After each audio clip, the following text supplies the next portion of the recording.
There's a fair criticism made about adrenal fatigue that I actually agree with. A lot of what's sold under that name is simply bad medicine.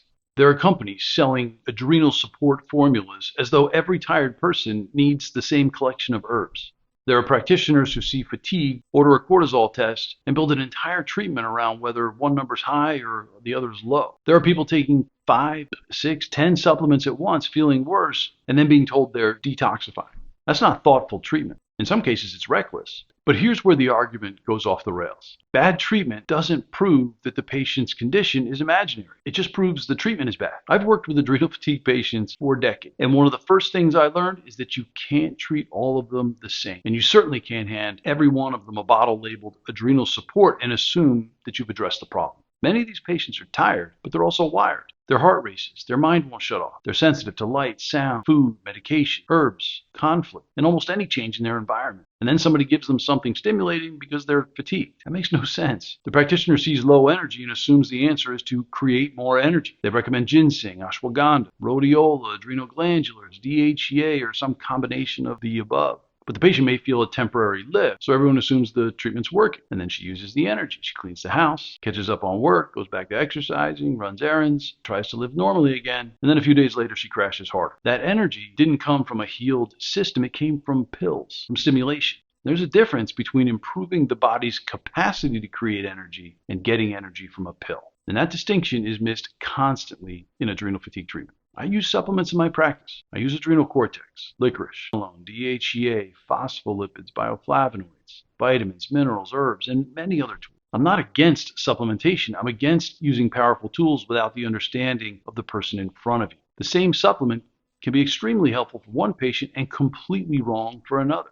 It can even be right for the same patient later and wrong for her now. The timing matters, dose matters, sequence matters, and sensitivity matters. And that's the part that a bottle can't tell you. Adaptogenic herbs are a good example. They're advertised as though they somehow know what the body needs and gently move everything towards balance. That sounds wonderful, but it's far too simple. In many tired and wired patients, adaptogens are stimulants. They might increase energy, but also restlessness, heart palpitations, anxiety, irritability, insomnia. The patient feels caffeinated even though she gave up coffee months ago. And then she's confused because the product was supposed to help her adrenals.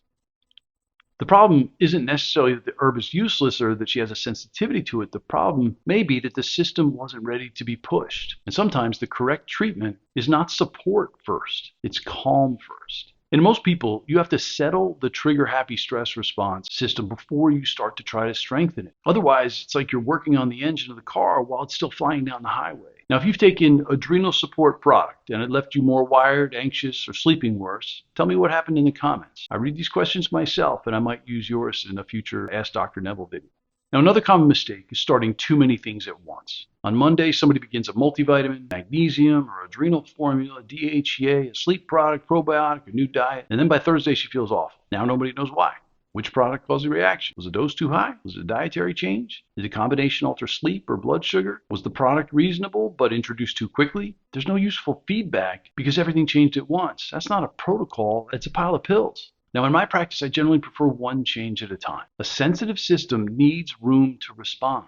We need to know what helped, what did nothing, what caused trouble. If a person reacts, we back up. We let the system settle, then we decide whether the remedy was wrong, whether the amount was wrong, or whether the timing was just off. That's very different from telling the patient to push through because feeling worse means it's working. I am deeply suspicious of any treatment philosophy that interprets every bad reaction as proof of healing. Sometimes a patient feels worse because the treatment made her worse. We should be honest enough to say that. Now, there's another problem with the supplement industry around adrenal fatigue. It encourages people to believe that recovery is mainly about correcting cortisol. Raise it if it's low, lower it if it's high, buy the corresponding product. The stress response system is far more complicated than that.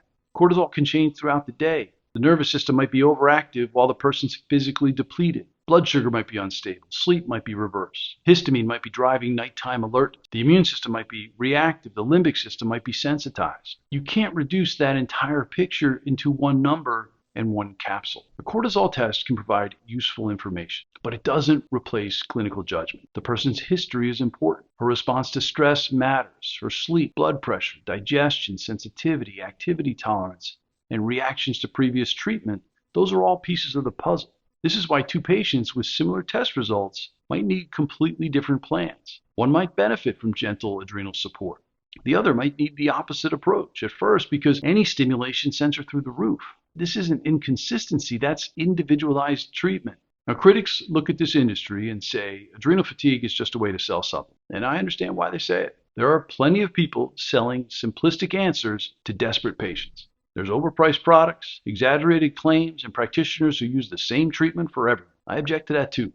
But the answer to bad adrenal fatigue treatment isn't to tell the patient that nothing's wrong with them. The answer is to stop treating a complicated stress response disorder like it can be fixed with a bottle. Supplements can be useful. Some can be extremely useful, but they're tools inside of a much larger treatment process. The body also needs more stable blood sugar, better sleep timing, less stimulation, improved digestion, reduced immune load, appropriate pacing, and enough time outside of fight or flight physiology to begin repairing itself. No supplement can do that all by itself. And if someone has told you that one product was going to heal your adrenals, or if you've had a bad reaction to something that was supposed to help, tell me about it in the comments. I read these personally, and I might address your experience in a future video. The problem isn't that supplements never work. The problem is the idea that an exhausted, sensitized, dysregulated human being can be treated like a cortisol number attached to a shopping cart. That's not medicine. Now, if you're trying to understand whether your symptoms may be part of a larger stress response problem, I personally developed a 6-minute symptom self-assessment for that purpose. You can take it at drandrewneville.com/quiz. It's not a diagnosis, but it can help you organize what's been happening and decide what to look at next.